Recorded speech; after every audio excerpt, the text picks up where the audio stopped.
"Get out of the car right now." The officer yelled, gun already drawn. I was being arrested for hit and run, a felony that could destroy my entire life. Somewhere in this city, my daughter was celebrating and laughing triumphantly, certain that I would take the fall for the crime she committed.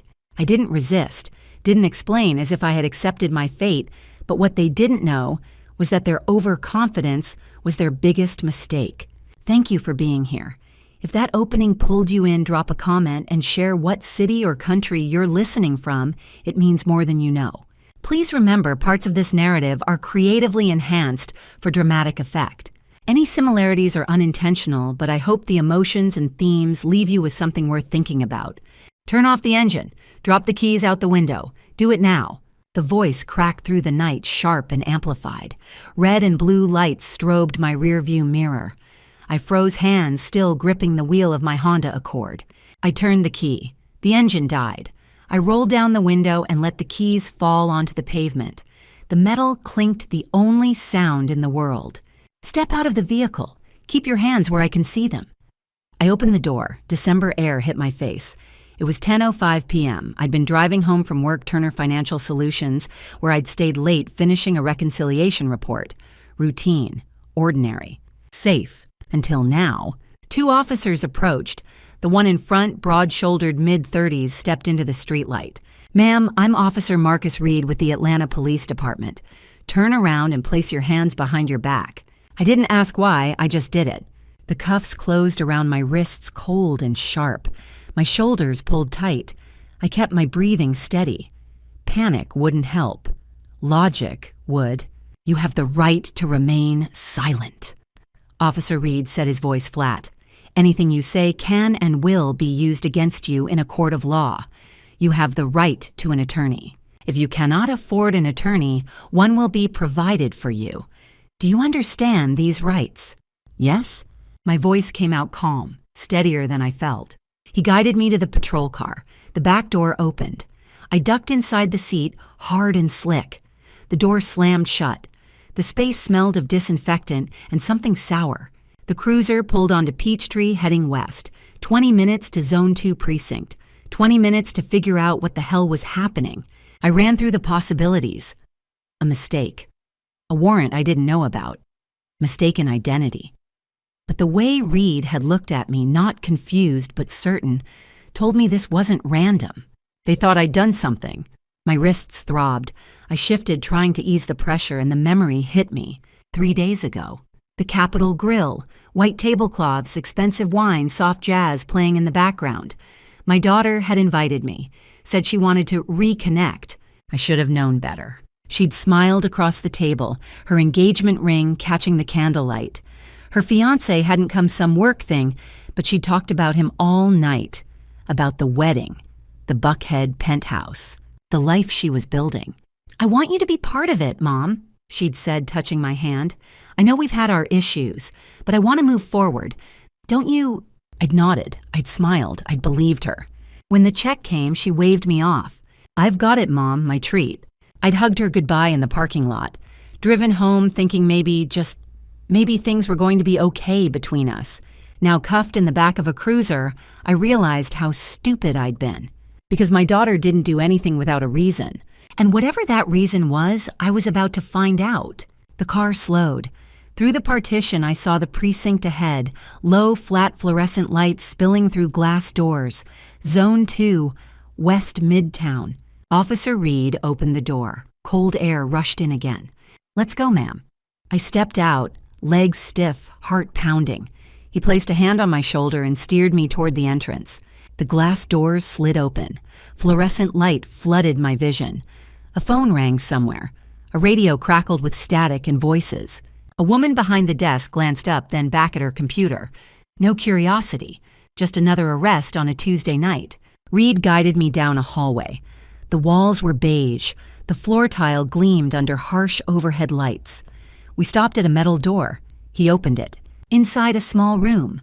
A metal table bolted to the floor. 2 chairs. A camera mounted in the corner, red light blinking. "Sit," he said. I sat. He removed the cuffs. My wrists ached. I rubbed them, trying to get the blood flowing again. "Someone will be in shortly," Reed said. Then he left. The door clicked shut. I sat alone in the fluorescent hum, staring at the mirror on the opposite wall. Whatever they thought I'd done, whatever my daughter had set in motion, I was going to prove them wrong. I had to, because I was 58 years old and I'd spent my entire life cleaning up other people's messes. This time I wasn't going down for one I didn't make. The interrogation room was smaller than I'd imagined. 4 gray walls, a metal table bolted to the floor, 2 chairs that looked like they'd witnessed 1,000 confessions. Fluorescent lights buzzed overhead, casting everything in a flat, sterile glow that made the air feel thinner. I sat with my hands folded on the table. The cuffs were gone. Officer Reed had removed them before closing the door, but my wrists still ached where the metal had bitten in. Across from me, the detective settled into his chair, mid-40s, graying at the temples, tired eyes that had probably seen every version of this scene before. "Ms. Harrison," he said, opening a manila folder. "I'm Detective Robert Hayes, Atlanta Police Department. I appreciate your cooperation tonight." I didn't respond. He cleared his throat. "We're here because of some serious charges. I want to give you a chance to tell your side of the story. Does that sound fair?" "Fair." I almost laughed. "Miss Harrison." "I'm listening," I said. Hayes leaned back in his chair. "Do you understand why you're here?" "No." "You don't have any idea?" "None." He studied me for a moment, weighing my answer, wondering if I was lying, wondering if I was scared. I wasn't scared, not yet, but I was running through every possible scenario in my head the way I always did when a balance sheet didn't add up. What had I missed? And then, without warning, the memories surfaced. 12 years ago, it had been June, early summer. The kind of heat that made Atlanta feel like it was sinking. David had been gone 3 months, passed away from a stroke no one saw coming, and I was still trying to figure out how to breathe without him. Rebecca had been 20, a junior at Georgia State. She'd moved back home after the service, and I'd wake some nights to the sound of her crying through the walls. She'd needed me. And then the call came. Meridian Capital Group, a Fortune 500 financial firm based in New York. They'd been courting me for months, back when David was still alive, back when I'd been a rising director at Turner Financial Solutions. Chief Financial Officer. $350,000 a year, $2 million in stock options, a corner office in Midtown Manhattan. I'd sat in my kitchen, the same kitchen where David and I had cooked Sunday dinners, and listened to the recruiter lay it out. "We need someone like you, Barbara. Someone who understands the market." I'd looked across the table at Rebecca. She sat there in one of David's old Georgia Tech sweatshirts, eyes red, hands wrapped around a mug of tea she hadn't touched. She'd needed me, so I'd said no. I stayed in Atlanta, stayed at Turner Financial Solutions, making $78,000 a year, stayed in the same small apartment in Virginia Highland, close enough to drive Rebecca to campus when she couldn't face the bus, close enough to answer the phone at 2 a.m. when the grief got too heavy. I'd chosen her.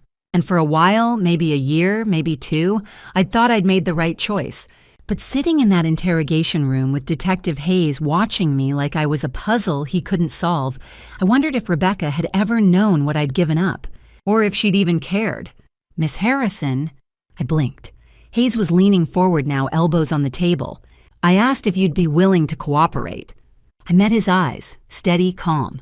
"Tell me what you think I did." He didn't answer right away. Instead, he reached into the folder and pulled out a plastic evidence bag. Inside was a driver's license. Georgia, my name, my photo, expired 2 years ago. He slid it across the table. "This was found at the scene of a hit and run tonight," he said quietly. "Peachtree in Piedmont, 9:14 p.m.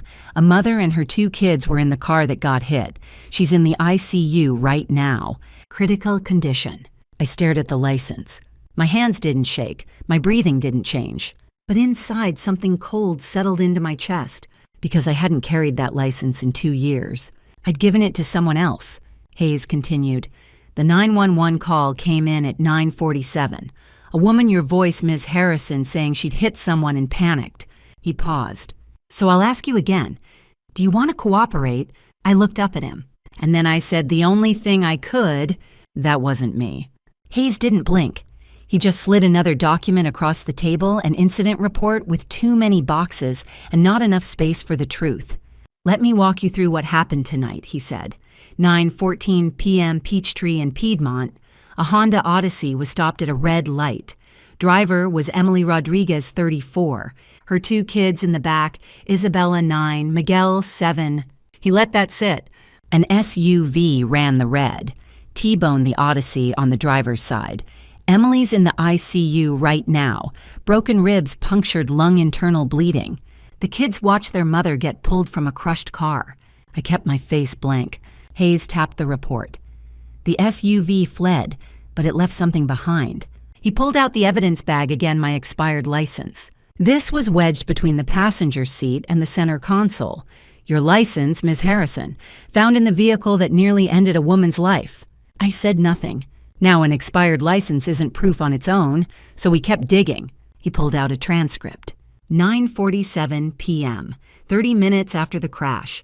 A woman called 911. Gave your name. Want to hear it? He pressed play on a digital recorder. Static. Then a voice. Female, shaky, breathless. I hit someone. I didn't mean to. I panicked. I just kept driving. The dispatcher. Ma'am, what's your name? A pause, then Barbara Harrison. And where are you now? Home. I'm home. I don't know what to do. Click. Hayes set the recorder down. That's your voice. We ran analysis. 92% match. I tilted my head. 92% isn't 100.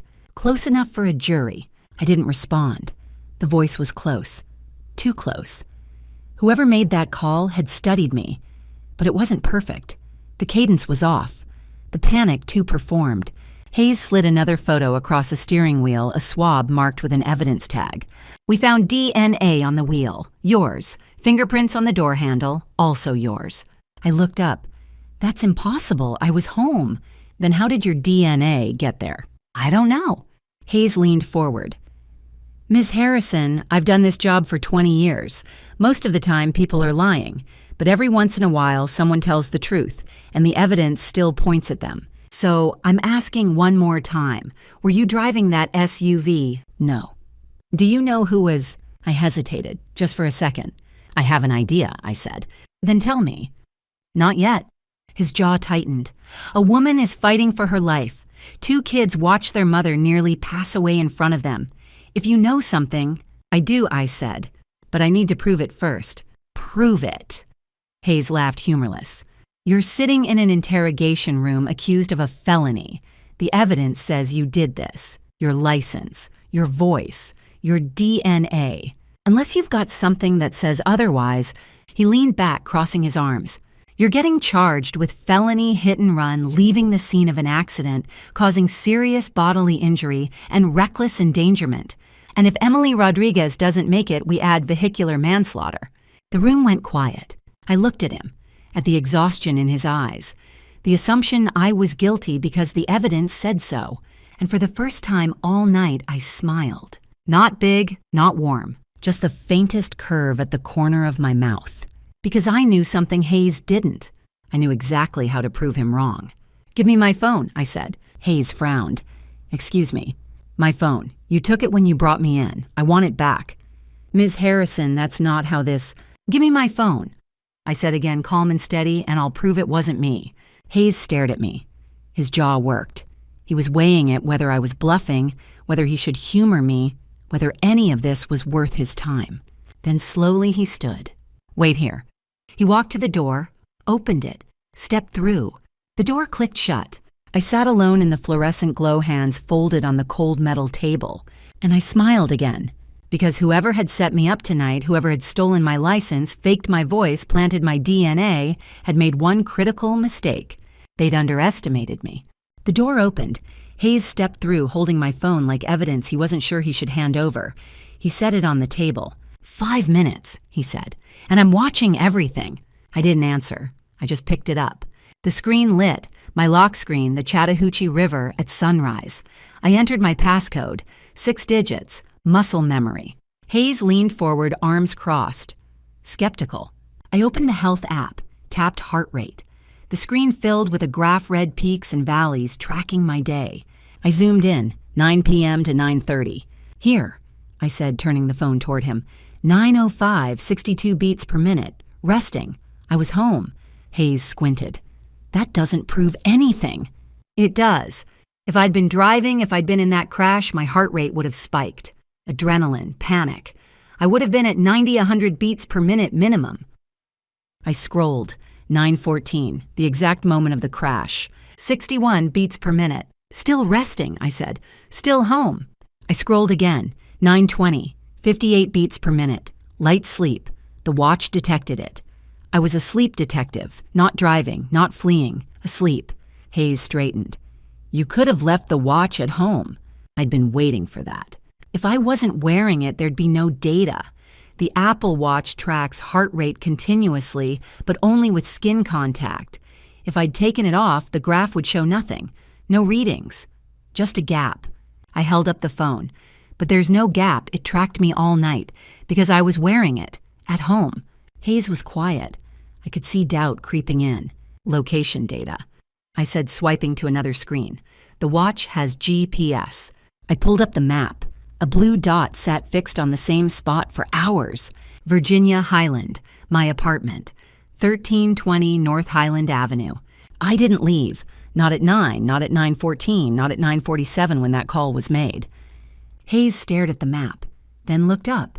You're telling me someone stole your license, drove a car registered to your daughter's fiancé, faked your voice, and planted your DNA?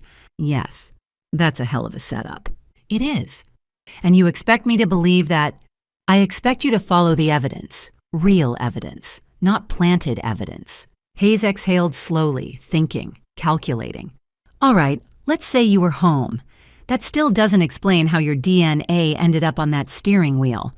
Someone put it there. That's elaborate. It is. Why would anyone go to that trouble? I didn't answer. Because the answer involved my daughter. Because it meant admitting the person I'd sacrificed everything for had tried to bury me. Check the car, I said. What? The SUV, the Mercedes. It has telemetry, real-time data, speed weight, GPS, everything. Hayes tilted his head. How do you know that? Because I've been in that car. My daughter's fiancé, Christopher Blackwood, he owns it. Rebecca borrowed it months ago when her car was in the shop. I helped her set up the app. That was true. She'd asked me to help with the Mercedes Me app. She'd smiled, said thank you, hugged me. And I'd logged in with my phone. I'd never logged out. I swiped to the app. The Mercedes icon, a 3-pointed star, I tapped it. A map loaded. A black Mercedes-Benz GLE 450 appeared parked at the impound lot on Memorial Drive. I scrolled to the telemetry log, data from tonight, time-stamped, precise. Here, I said, sliding the phone across. Hayes looked down. I watched his face change. The color drained. His jaw tightened. His eyes scanned the data once, twice, like he'd misread it. But he hadn't. What is that? He said quietly. I leaned back. That, I said, is proof. Hayes pulled the phone closer, his eyes narrowing at the screen. Numbers, timestamps, data he didn't understand yet. I leaned forward and pointed.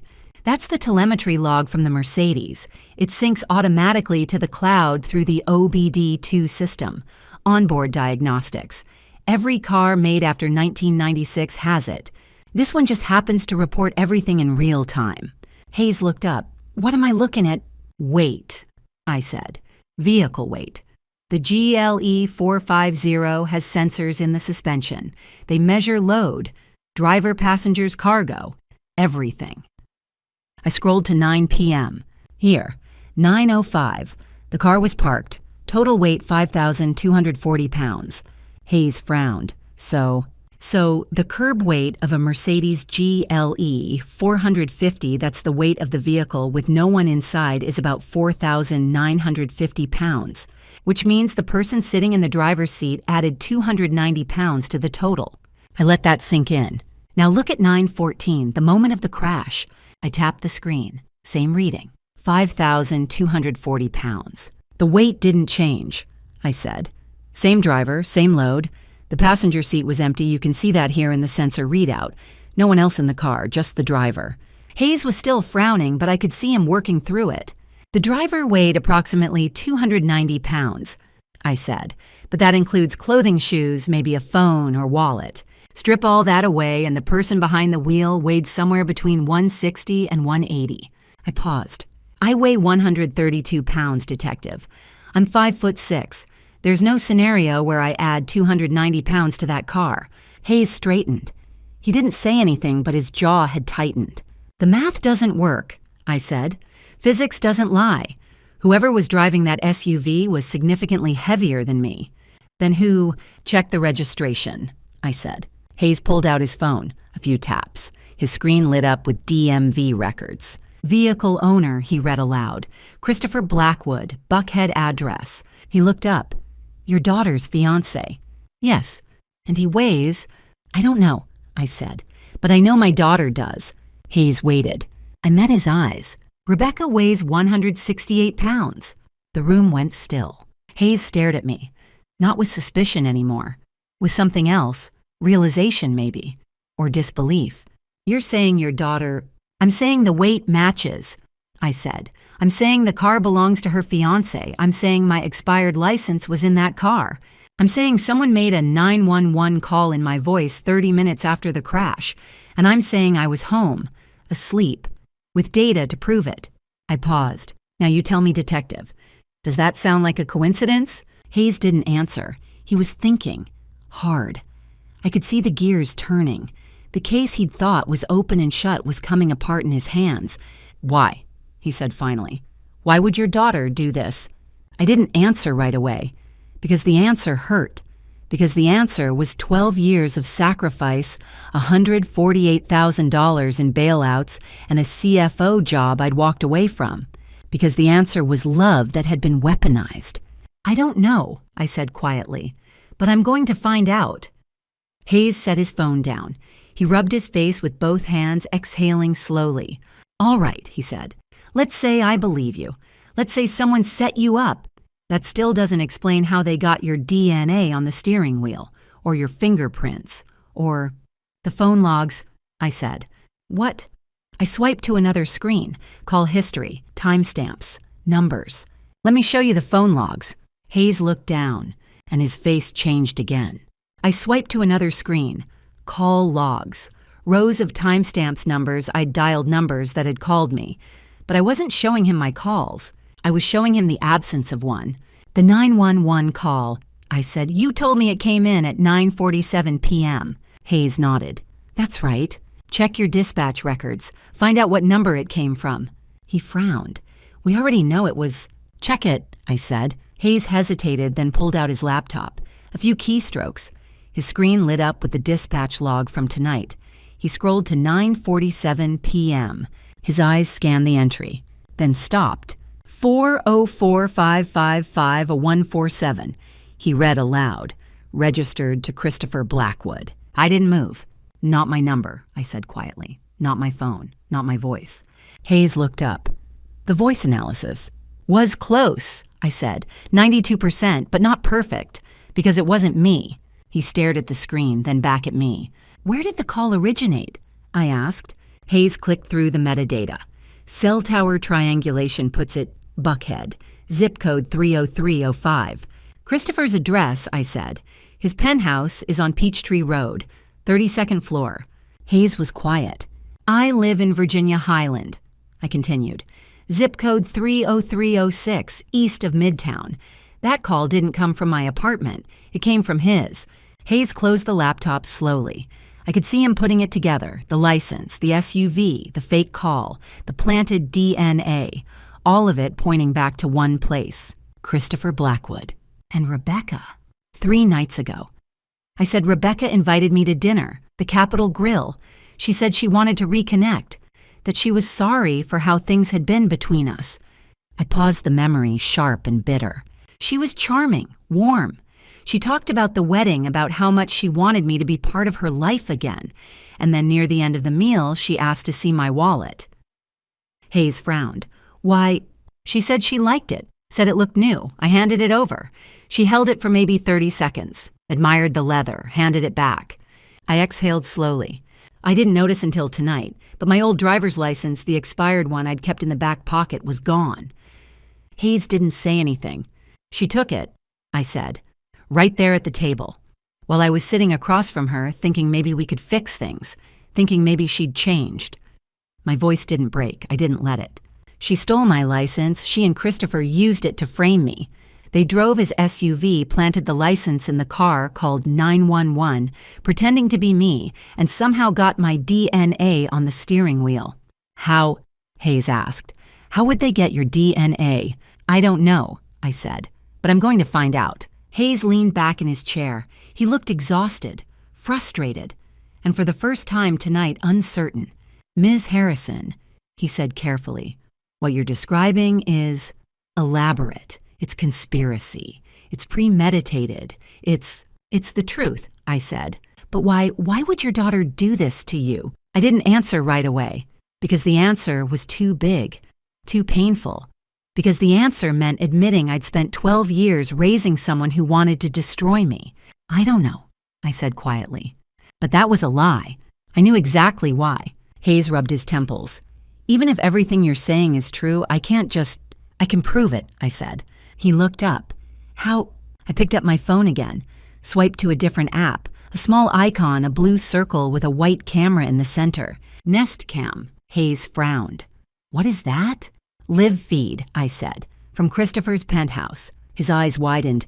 You have a camera in his apartment. I do. That's illegal. I don't care, I said. I tapped the feed.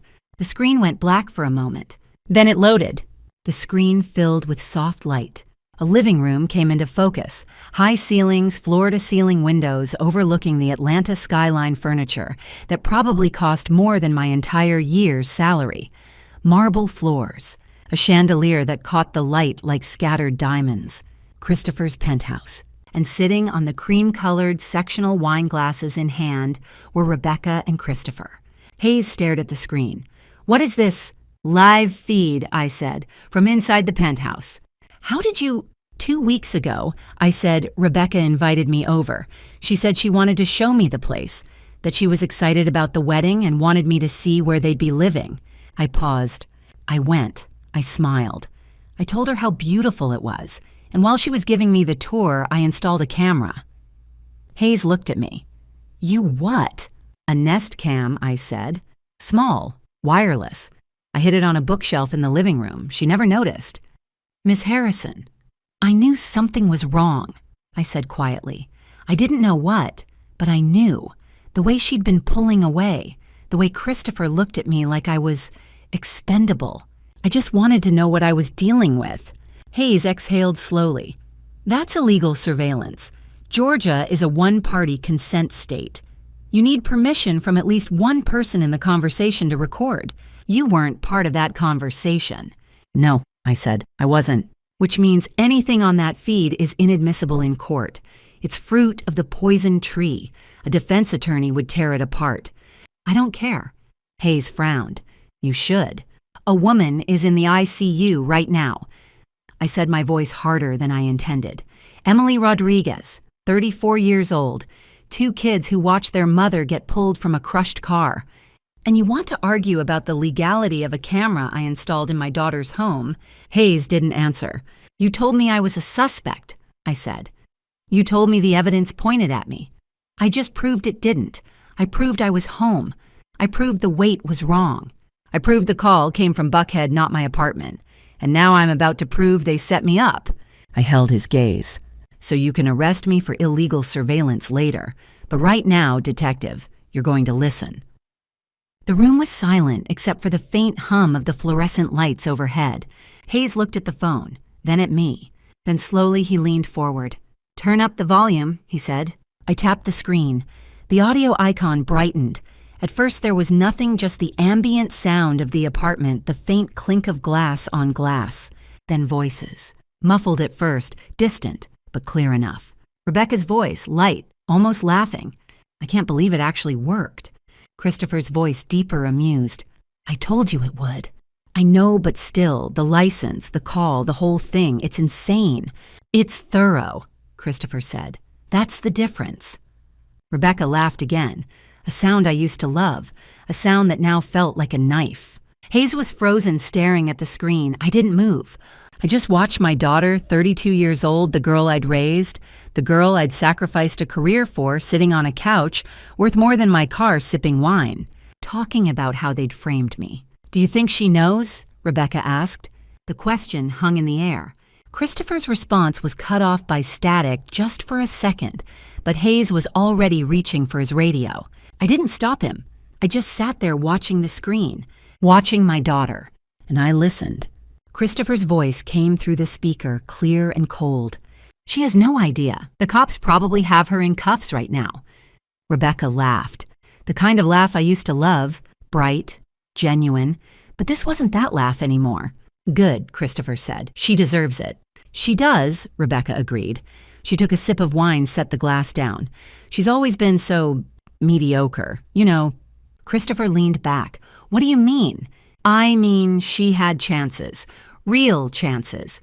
Did you know she turned down a CFO job once Fortune 500 New York, $350,000 a year, plus stock options worth $2 million? Christopher raised an eyebrow. And she said no. She said no, Rebecca said. Because of me. Because I was 20 and sad and couldn't handle the fact that Daddy was gone. She said it like it was a joke. Pathetic, Christopher said. Right, Rebecca laughed again. She chose to be mediocre. She could have had a corner office, a penthouse in Manhattan, a career people actually respected. But instead, she stayed in Atlanta, stayed at some boring job making $78,000 a year, living in that sad little apartment. My chest tightened. I couldn't breathe. And now she'll pay for it, Rebecca said. The words hit like a fist. I didn't move. My hands shook, but I kept the phone steady. Tears blurred my vision, but I didn't blink. I just stared at the screen, at my daughter, at the person I'd given up everything for. She chose to be mediocre. I'd chosen her. I'd chosen her over Manhattan, over $350,000, over a career that would have changed my life. I'd chosen her because she'd needed me, because she'd been broken and grieving and 20 years old. And this was how she saw it. Beside me, Hayes had gone still, his jaw clenched, his hands fisted on the table. He was staring at the screen with fury I could feel. He believed me now. Christopher shifted forward. Once she's convicted, we file for conservatorship. Rebecca tilted her head. You think that'll work? It will. She'll be deemed unfit. Criminal record, vehicular assault, hit and run. The court will grant us control. And then we get the retirement fund. $420,000 plus life insurance $500K. Rebecca smiled. And the wedding? Still on. She'll pay for it, one way or another. God, Rebecca said. She's so stupid. She actually thought I loved her. The room went cold. Christopher's expression didn't change. She's expendable, always has been. Rebecca nodded. I stared at the screen, at her face, the face I used to kiss goodnight. The face I'd worried over, the face I'd seen graduate start college bury her father. And I realized something. I didn't know her. I'd raised her, loved her, sacrificed for her.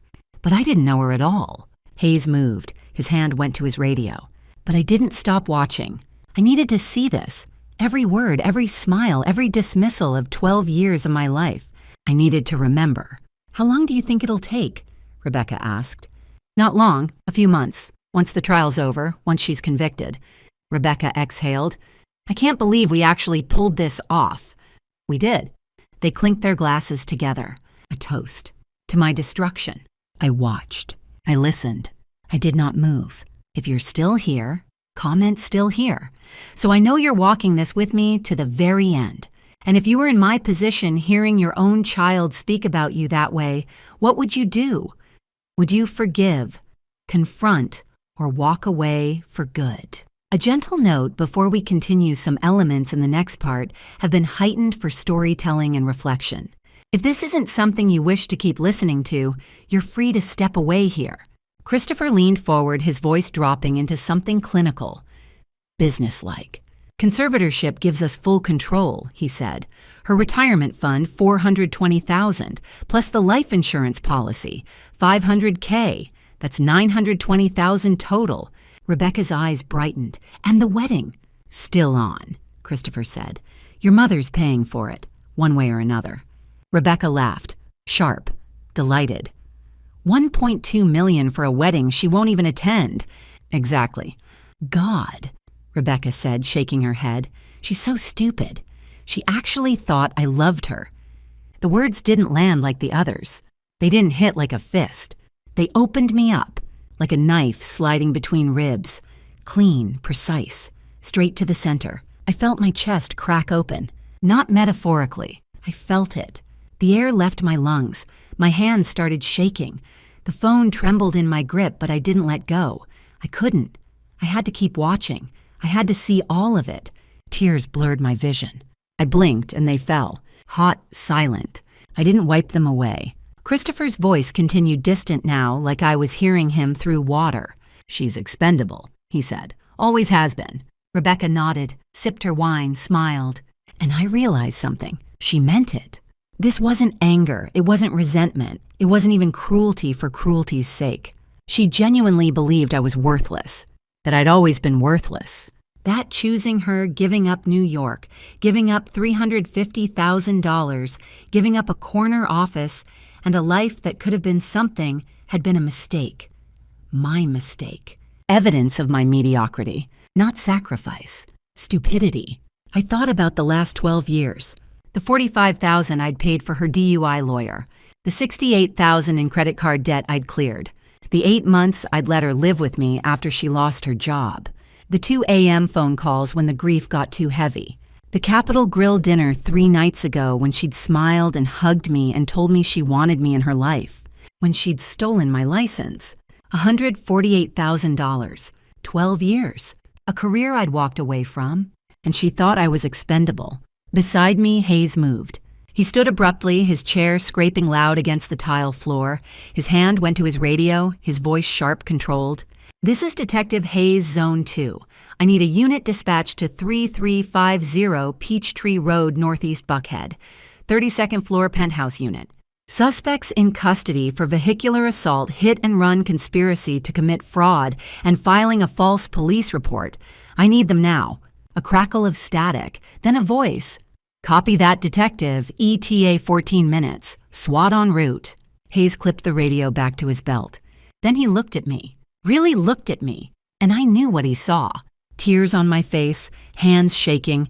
A 58-year-old woman sitting in an interrogation room at 11:30 at night, watching her daughter plot her destruction. His expression softened. "Ms. Harrison," he said quietly. "I'm sorry. I'm so sorry." I didn't look at him. I kept my eyes on the screen. On Rebecca. On the girl I'd raised. The girl I'd loved. The girl I'd chosen over everything. "Don't be sorry," I said. My voice was steady. Calmer than it should have been. "Just arrest them." Hayes nodded once. Firm. "I will." I wiped my face with the back of my hand. The tears kept coming, but I didn't care anymore. Let them fall. Let Hayes see. Let the whole world see. Because I wasn't ashamed. I wasn't ashamed of loving her. I was ashamed of her. On the screen, Rebecca and Christopher were still talking, still laughing, still toasting to a future built on my ruin. And I sat there in that cold, fluorescent room with a detective who'd believed the worst of me an hour ago, and now looked at me like I was someone worth protecting. I felt my chest crack open, but I did not cry. Not yet, because crying meant it was over, and it wasn't over. Not until I watched them pay. Hayes was still on the radio, his voice low and clipped, coordinating with dispatch. I heard pieces of it, exigent circumstances, Lev confession, suspects unaware, but the words felt distant. I sat in the chair, hands folded, staring at the phone screen. Rebecca and Christopher were still talking, still laughing, still sipping wine. Hayes clipped the radio back and sat across from me. "Ms. Harrison," he said quietly. "The confession on that feed gives us probable cause, exigent circumstances. If we wait for a warrant, they could destroy evidence, flee. The law allows us to act immediately. You understand?" I nodded. I didn't care about warrants. I just wanted it to end. But it wouldn't end. Not really, because even after they were arrested, convicted, sentenced, I'd still be the woman who raised a daughter who wanted her destroyed. The memories came all at once. Rebecca at 5, pigtails, gap-toothed smile, holding my hand at the zoo, pointing at the elephants, laughing. Rebecca at 10, the school play. She'd been a tree. I'd sat in the front row, clapping so hard my palms hurt. Afterward, she'd run into my arms. "Did you see me, Mom?" Rebecca at 20. David's funeral. Her face, pale eyes, red hands shaking. She'd looked at me and whispered, "I can't do this without you, Mom." And I'd stayed. I'd turned down Meridian Capital, turned down $350,000, turned down stock options worth $2 million, turned down New York, a corner office, a career I'd spent 15 years building, because she'd needed me. 1 year later, the DUI, 2 a.m. Fulton County Jail. I'd driven down in my pajamas, written a check for $45,000. She'd cried in my car, promised it would never happen again. I'd believed her. 2 years later, credit card debt, $68,000, designer clothes, trips to Miami, bottles of wine that cost more than my rent. She hadn't apologized, just asked if I could help her out. I'd emptied my savings. Then the job loss. She'd moved back in, 8 months on my couch, eating my food, using my water, complaining about how small the apartment was, never once saying thank you.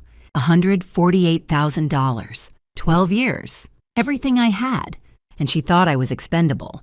The sob broke free before I could stop it. Then another. My chest heaved, my hands shook. I pressed them flat against the table, but it didn't help.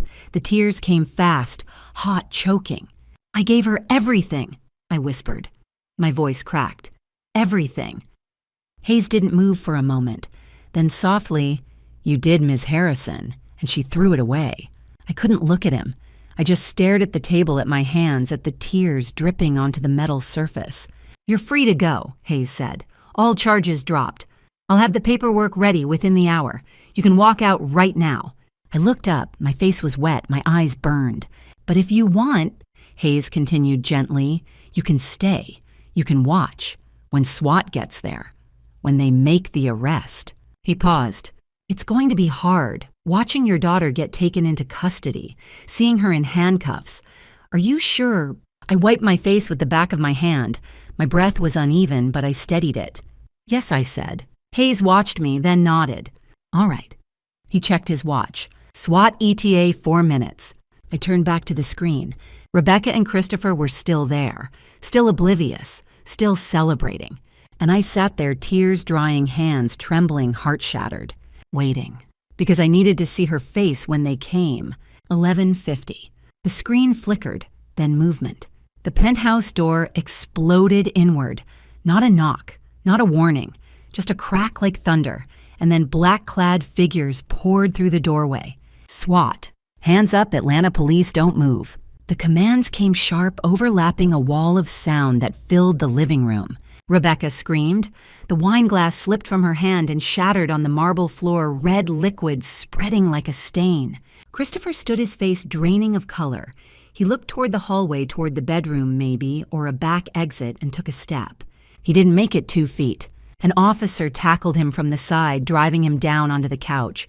Christopher's arms were wrenched behind his back, and I heard the metallic click of handcuffs snapping shut. Officer Marcus Reed. I recognized him from the night he'd arrested me. Rebecca was frozen on the other end of the couch, hands raised, tears already streaming down her face. "Don't hurt me," she sobbed.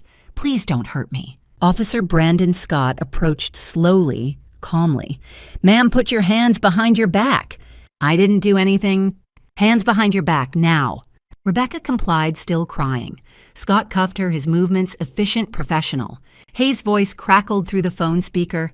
He was on the line with the on-scene commander reading the charges. "Rebecca Harrison and Christopher Blackwood, you are under arrest for vehicular assault, hit and run, leaving the scene of an accident causing serious injury, filing a false police report, conspiracy to commit fraud and attempted financial exploitation of a vulnerable adult." Christopher struggled against the cuffs. "You can't do this. We have rights.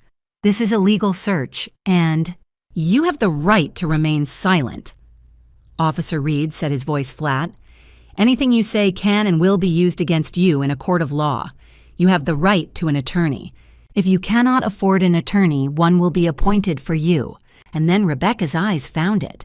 The camera. Tucked on the bookshelf behind a framed photo, small and black and barely visible unless you knew where to look. Her face changed. The tears stopped. Her mouth opened. "Mom," she whispered. Then louder, "Mom, you—" I leaned forward. Hayes held the phone up so the speaker faced the laptop screen. "Yes," I said. My voice was steady, cold. "I did." Rebecca's face crumpled, not in grief, in rage. "You spied on me, I protected myself," I said. "From you." She lunged forward, but Officer Scott held her back. "You can't do this," she screamed. "You can't." But I could, and I had. Christopher was being hauled to his feet, now still shouting about lawyers and lawsuits and violations of his rights. The door opened again, and a man in an expensive suit rushed in, late 50s, silver hair briefcase in hand. Gregory Foster, Christopher's attorney. He took one look at the scene and stopped. "Don't say anything," he told Christopher. Then to Rebecca, "Not a word. I'll meet you at the precinct." But it was too late. They'd already said everything. On camera, in front of me, in front of Hayes. Hayes ended the call and looked at me. "Emily Rodriguez was upgraded to stable an hour ago," he said quietly. "Her family's filed a civil suit, $1.8 million in damages." I nodded. I didn't feel relief. I didn't feel vindication. I just felt tired. On the screen, they were leading Rebecca and Christopher out of the penthouse. Separate officers, separate paths. Rebecca was still crying, looking back over her shoulder at the camera. At me. I didn't look away. I watched as they disappeared through the doorway. Watched as the SWAT team cleared the apartment. Watched as the screen went dark. Hayes stood. "It's over, Miss Harrison." I stood too. "No," I said quietly. "It's just starting." He didn't argue. I picked up my phone, my purse. My keys, the ones Officer Reed had taken from me hours ago, now returned. Outside, through the precinct windows, I could see 2 police cars pulling away. Lights flashing red and blue against the night. Rebecca in one, Christopher in the other. I watched the lights disappear into the darkness, and then I walked out. The night air hit me like a slap, cold, sharp. December in Atlanta, the kind of cold that sank into your bones. I stood on the precinct steps, Hayes beside me, holding a manila envelope with my belongings inside. My phone, my keys, my wallet. He handed it to me. "Ms. Harrison," he said quietly, "I'm sorry for doubting you, for putting you through this." I looked at him. His face was tired, lined. He looked older than he had 2 hours ago. "You were doing your job," I said. "Still," he said, "I should have listened sooner." I didn't argue. I just nodded. "Your daughter will stand trial." Hayes continued. "Christopher, too. The charges are serious. Vehicular assault, conspiracy, filing a false report. They're looking at years, real time." I nodded again. I couldn't speak. If I spoke, I'd break. Hayes pulled a business card from his jacket pocket. "If you need anything, character witness, testimony, anything, call me." I took the card. "Thank you." "Take care of yourself, Miss Harrison." I turned and walked toward the parking lot. My Honda Accord sat alone under a streetlight covered in dew, looking small and tired. I unlocked it, slid into the driver's seat, and closed the door. Silence. For the first time in hours, I was alone. I started the engine, pulled out of the lot, turned onto the empty street. It was 12:15 in the morning. Atlanta was asleep. The roads were empty. The stoplights cycled through their colors with no one to see them. I drove slowly. 30 miles an hour in a 45 zone. Christmas lights blinked on the houses I passed, reds and greens and whites strung along roof lines. They blurred in my peripheral vision. I didn't turn on the radio. I didn't want music. I didn't want noise. I just wanted silence. But the silence didn't help, because in the silence I could hear her voice. She chose to be mediocre. She actually thought I loved her. She's expendable. Always has been. I gripped the steering wheel tighter. I thought about Rebecca at 5. Pigtails and gap-toothed smiles. The way she used to run to me after kindergarten, arms wide, shouting, "Mommy!" Rebecca at 10. The school play. The way she'd glowed under the stage lights. Rebecca at 20. The funeral. The way she'd clung to me and sobbed. And Rebecca tonight. Sitting on a cream-colored couch in a penthouse, sipping wine, laughing about how stupid I was. Where did I go wrong? When did she stop being my daughter? The light ahead turned red. Ponce de Leon and Moreland. I stopped. And then without warning, the sob came. Deep, raw, ugly. I doubled over my forehead, pressed against the steering wheel, my hands shaking my chest, heaving. I couldn't stop. The tears came fast and hot. My whole body shook. I gasped for air, but it wouldn't come. I raised a monster. I gave her everything and she became a monster. The light turned green. I didn't move. A car pulled up behind me, a gentle honk. Not angry, just a nudge. I wiped my face with my sleeve, sucked in a breath, and pressed the gas. 12:40. I turned onto North Highland Avenue, my street. 12:50. I pulled into the parking lot behind my building, found my spot, put the car in park. And then I just sat there. The engine ticked as it cooled. My hands rested on the wheel. My eyes stared straight ahead at the building. Second floor, third window from the left. My apartment. The light was on. I'd left it on this morning when I'd gone to work. Inside were Rebecca's childhood photos, the ones I'd framed and hung on the wall. Her baby shoes in a shadow box, the quilt her grandmother had made her. Her room, I'd kept it exactly the way it was when she'd moved out, like a shrine, like she was someone worth remembering. I sat in the dark car staring at the door, and I didn't know if I could walk through it. I turned the key, the door opened, I stepped inside. The light switch was where it had always been. I flipped it. The overhead light flickered on harsh and yellow, flooding the small space. My apartment. 1 bedroom, 1 bathroom. A kitchenette with a 2-burner stove and a refrigerator that hummed too loud. A couch I'd bought secondhand 8 years ago. A coffee table with water rings I'd never bothered to sand out. $1,100 a month. It wasn't much, but it had been mine. I closed the door behind me and locked it. The click echoed in the silence. I set my keys on the counter, my phone, my purse, and then I saw it. The photo. David. It sat on the shelf beside the TV in a wooden frame I'd bought at a craft fair years ago. He was smiling in the picture. 35 years old, maybe. Before the gray hair. Before the stress lines. Before the stroke that ended him at 48. I picked up the frame. My hands shook. 12 years. It had been 12 years since I'd found him in our bedroom, collapsed on the floor, one arm bent at an angle that wasn't right. I'd called 911. I'd done CPR. I'd screamed at him to wake up, but he hadn't. The funeral had been small, just Rebecca and me and a few of David's co-workers. Rebecca had been 20. She'd stood beside me at the graveside, her face pale, her eyes red and swollen, and she'd gripped my hand so tightly I thought my bones would break. "I can't do this, Mom," she'd whispered. "I can't do this without him." And I'd said, "You won't have to. I'm here." 3 months later, the call from Meridian Capital came. Chief Financial Officer, New York, $350,000 a year, $2 million in stock options. I'd sat at this very table, phone in hand, and looked across the room at Rebecca. She'd been sitting on this same couch wearing one of David's old sweatshirts, staring at nothing. And I'd said no. I stayed for her. I set the frame down carefully and looked at David's face. I whispered. I tried so hard. My voice cracked. "She needed me. You would have wanted me to stay. I know you would have." I paused. "But I couldn't finish. I just shook my head. I pulled my phone from my purse. The screen lit up. 47 missed calls. 31 from Rebecca, 16 from Christopher. I'd blocked both numbers an hour ago sitting in Hayes' office while he processed my release paperwork. But there was one text I hadn't seen. Linda Cooper, my co-worker, my friend. "Barbara, are you okay? I heard something happened. Call me." Sent at 8:45 p.m. hours ago. I typed a reply. "I'm alive. I'll call you tomorrow." Sent. I set the phone down and walked to the couch. I sat. Then I lay down, curling onto my side, pulling the throw blanket over me.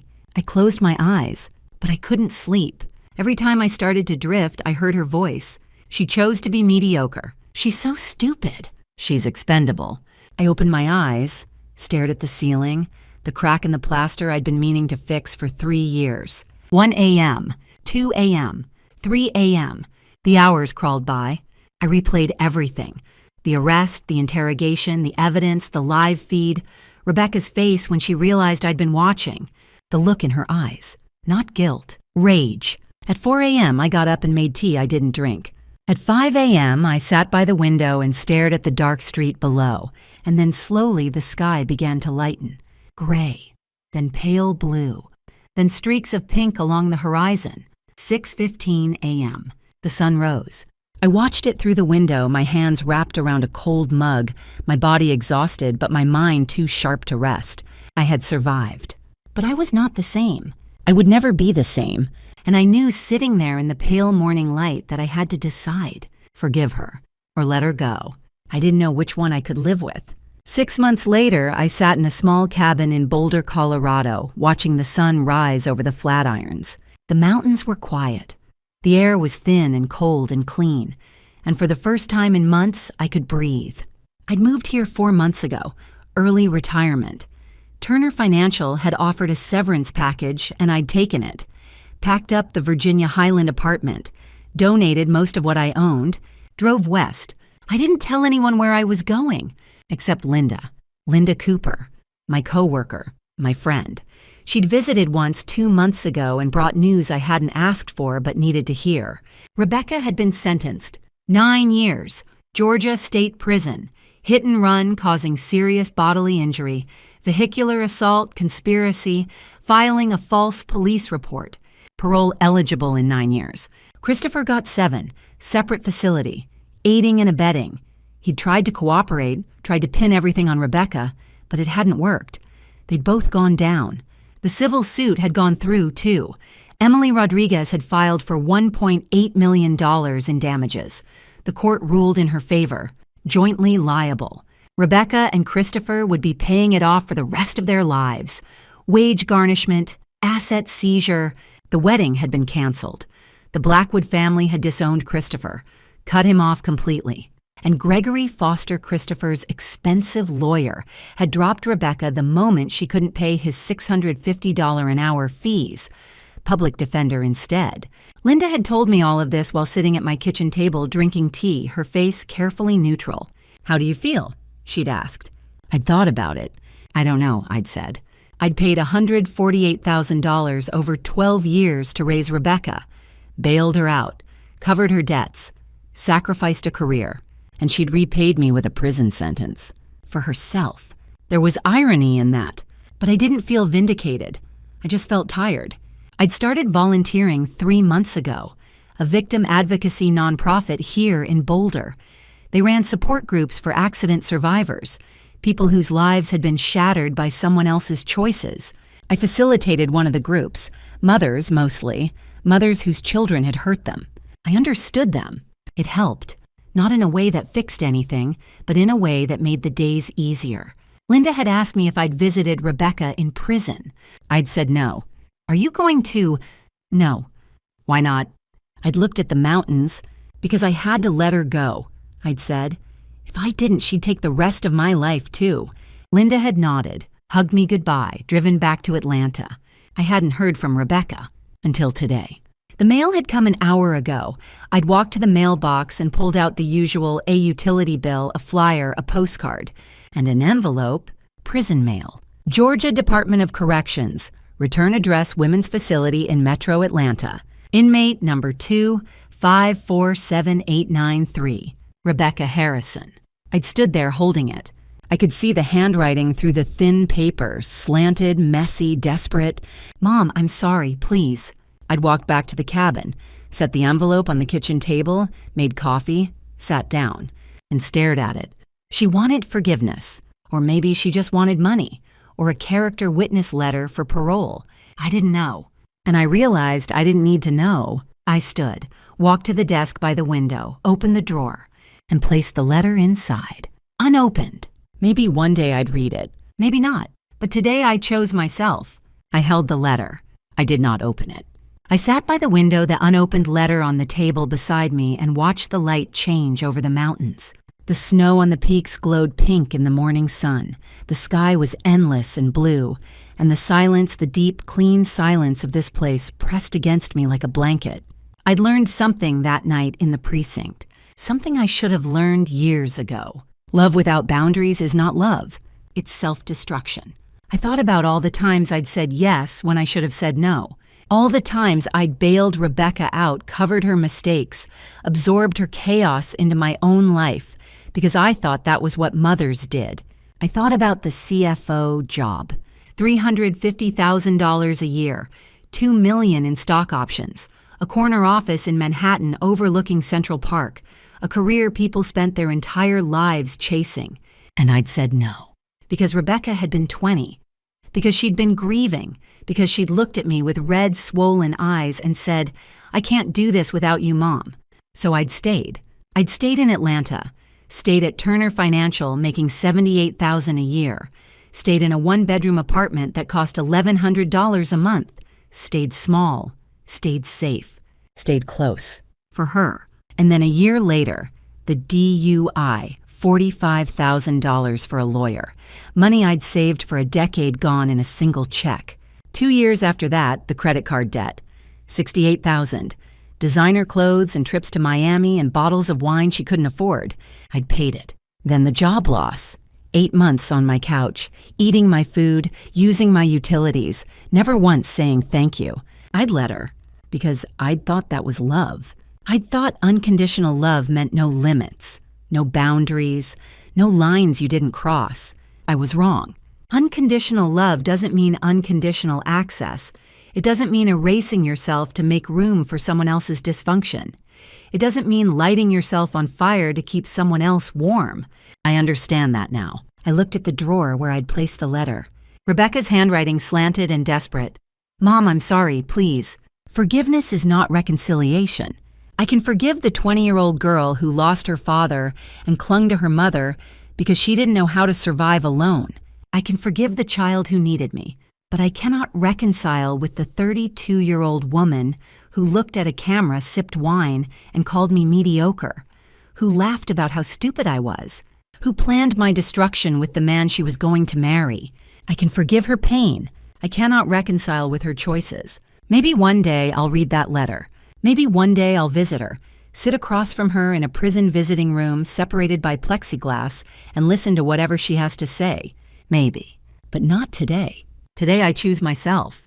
I stood and walked to the window. The flatirons rose against the sky, sharp and ancient and unmovable. Snow blanketed the valleys. The air outside was so cold it would burn my lungs. And I loved it. I am 58 years old. I turned down millions of dollars to raise my daughter. And if I could go back, if I could stand in that kitchen 12 years ago, phone in hand, looking at Rebecca's grief-stricken face, I would do it again, but I would do it differently, with boundaries, with self-respect, with the understanding that love does not mean the erasure of self, that sacrifice does not mean surrender, that being a mother does not mean being a martyr. I closed my eyes and took a breath. I am free. Not free from the pain, not free from the memories, not free from the knowledge that my daughter tried to destroy me, but free from the obligation to fix her, free from the belief that her choices are my responsibility, free from the need to set myself on fire to prove I love her. I opened my eyes. The mountains were still there. The sky was still blue. The world had not ended. I turned from the window and picked up my coat, pulled it on, grabbed my keys. I had a shift at the Advocacy Center in an hour, a support group for mothers, women whose children had hurt them, stolen from them, abandoned them. Women learning what I had learned, that love can be fierce and still have limits, that you can grieve someone who is still alive. That letting go is not the same as giving up. I stepped outside. The cold hit my face sharp and clean. I locked the door behind me. And I walked toward my car, toward the work, toward the women who would understand, toward a life I was building, one boundary at a time. I sit here today 6 months after that night in the interrogation room, and I ask myself, when did love become a weapon used against me? For 12 years, I believed that being a good mother meant sacrifice without limits. I believed that unconditional love meant erasing my own needs, my own dreams, my own future. I turned down a career that could have changed my life. I emptied my savings. I gave everything. And my daughter used it to destroy me. If you're watching this and you see yourself in my story, if you've sacrificed for someone who only takes, who only demands, who never says thank you, please don't be like me. Don't wait until you're sitting in a police interrogation room accused of a crime you didn't commit to realize that love without boundaries isn't love at all. It's self-destruction. I've learned that family drama stories like mine are more common than we admit. We don't talk about them because we're ashamed, because we think we failed. But the truth is, sometimes the people we love most are the ones who hurt us deepest. And that's not our fault. I've heard so many grandma stories and mother stories in my support group, women who raised children alone, who sacrificed careers and dreams and entire lives only to be abandoned or betrayed. These family drama stories don't always have happy endings, but they can have peaceful ones. I've also heard grandma stories of strength women who, like me, learned to say no, who learned that you can love someone fiercely and still protect yourself, who learned that forgiveness doesn't mean reconciliation.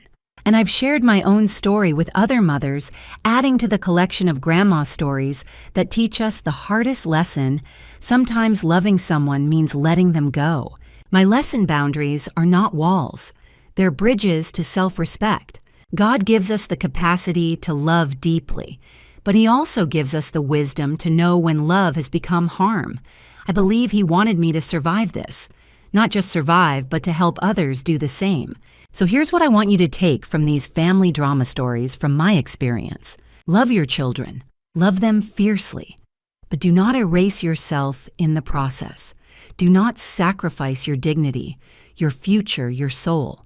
Because when you do, you teach them that you are expendable.